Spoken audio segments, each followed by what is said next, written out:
Brian Thompson, the CEO of UnitedHealthcare, was shot and killed Wednesday morning outside of the New York Hilton Midtown in Manhattan. The company was hosting an investor day. And this has just been a wild story here. So the CEO, Thompson, 50 years old, he became the CEO of United Healthcare, United Health Group's insurance arm in April of 2021. First joined the organization in 2004, and he previously served as CEO of the company's government programs, which included Medicare, retiree coverage, and community and state programs providing Medicare and other types of coverage to millions of individuals. So he was a big dog in the healthcare field. So his most recent role as CEO of United Healthcare, he was responsible for leading growth across the company's global employer, individual, specialty, and government benefits businesses. So he was experienced, had a lot of relationships, had a lot of clout in the healthcare field. So generally, he was a low-key CEO, not a flashy guy. For a top executive at a $562 billion company that affects millions of Americans and affects their health care, he had a low profile. So this was definitely a surprise to a lot of folks. Now, in 2023, Thompson earned 10 million, a little bit over 10 million, according to United Healthcare, United Health Group disclosure forms. And early Wednesday, he clearly was targeted and shot and killed. So following the shooting, United Healthcare canceled that meeting with the Wall Street analysts and investors, which the CEO had been scheduled to attend. And a lot of folks, of course, they're saying, great things about him. He's survived by his wife and 2 sons. So Minnesota is, where he was based. And there was a lot of shock from Minneapolis mayor. And it was a devastating loss, the mayor said, and loss for the entire community. Shocking. You're hearing a lot of words like shocking. There's video footage of the terrible event, and we have cameras everywhere. But the suspect, for the most part, has a hood on all the time or some type of covering mask over his face. They've been able to track down where the suspect was staying, where different places that he's gone.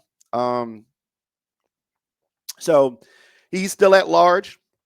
Suspect is still at large. I don't know how this person has been able to evade. Like, they have multiple angles of footage of him on a bike, walking down the street, all kind of stuff. But they have not been able to find the individual that we've seen on the video. We're not going to show the video, but it is interesting. They have this one moment where the gunman flashed a smile. He's like flirting with the worker at a hostel where he was, and so he has on a hood, but he does not take the hood off and pulls his mask down. But police, they seem to be getting closer to identifying the man suspected of gunning down the United Healthcare CEO Brian Thompson earlier this week. They've released images yesterday, the police. They have a cell phone, which they're unable to get in as of right now. And they have this photo of the suspect without his face mask on because he's flirting with a lady. It's always going to be a lady that could get you to drop your guard. But that is all that they have at this moment. He stood at the check-in desk, and the woman asked to see his smile.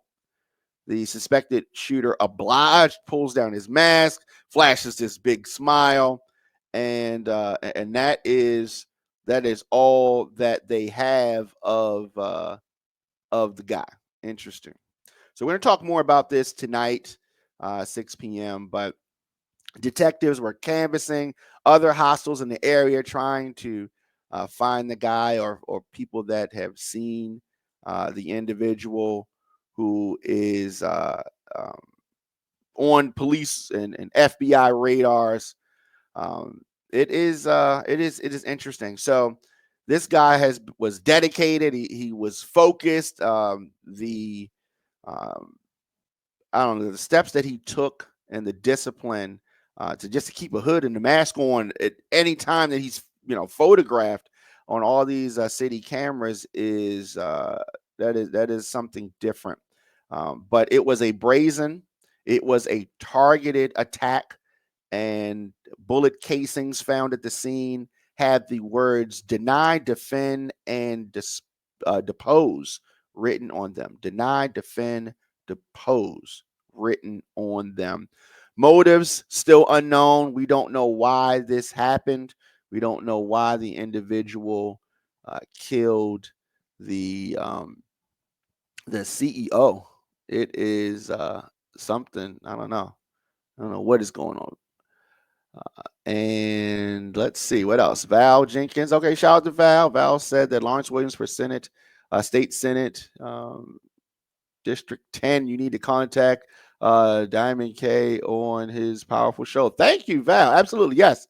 Have the candidate contact me, djdiamondk at gmail.com, or on social media at the Diamond K Show. DJ Smooth on Facebook is saying that he's a Trump supporter, so he knows how to do the mega movement. I guess it means the MAGA movement. No, he will get caught at personalized, but okay. All right. So you're saying the gunman is a MAGA supporter. Okay. You're saying that will get him caught those bullets. Maybe. And who shoots bullets with names on them? Yeah, that absolutely. DJ Smooth bringing up a great point. The fact that he took the time to personalize the bullets, that's a level of arrogance that I rarely have seen. That is something different. But the gun used in the shooting has not been recovered. Police believe that the shooter used a B&T Station 6, known in Great Britain as the well rod pistol. The gun does not have a silencer, but does have a long barrel that enables the 9mm to fire a nearly silent shot. The gun requires manually cycling ammunition from the magazine. And this weapon that was used, or believed to be used, is not easily attainable. So investigators have been running down all recent purchases. New York detectives arrived Thursday at a gun shop in Connecticut that sold a weapon of the same type. And surveillance footage, as I said, there's a bunch of that. I don't know how this shooter suspect is going to continue to evade police. We're going to continue to follow this story. The shooter fled on foot into an alley where a phone believed to be linked to the suspect was later recovered. Suspect then fled on bike, rode into Central Park, and boom, gone. Nobody knows. Shooter also caught on surveillance video at 5 a.m. on Wednesday. And that was in the Upper West Side. Police are working to determine if the suspect, took the subway, because you couldn't take the bike. There's a lot.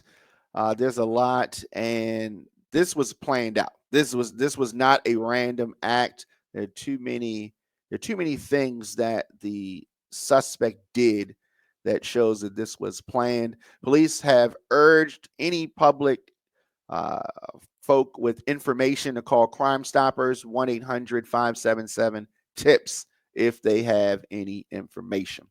So we're going to continue to follow this story. It is something else. Let me see, what is he saying? DJ Smooth on Facebook saying, big question, why the bus company doesn't screen baggage when getting on the bus? That's a great question. I don't know the answer to that, but I think that may change if things continue on this path.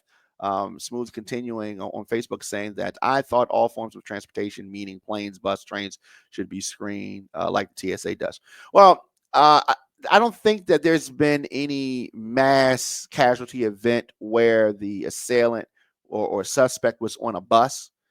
Also, to set up that kind of stuff takes a lot of money, right? So you gotta, yeah. That's all. I don't know if they have the resources for that, but that's definitely something that needs to be thought about and looked into.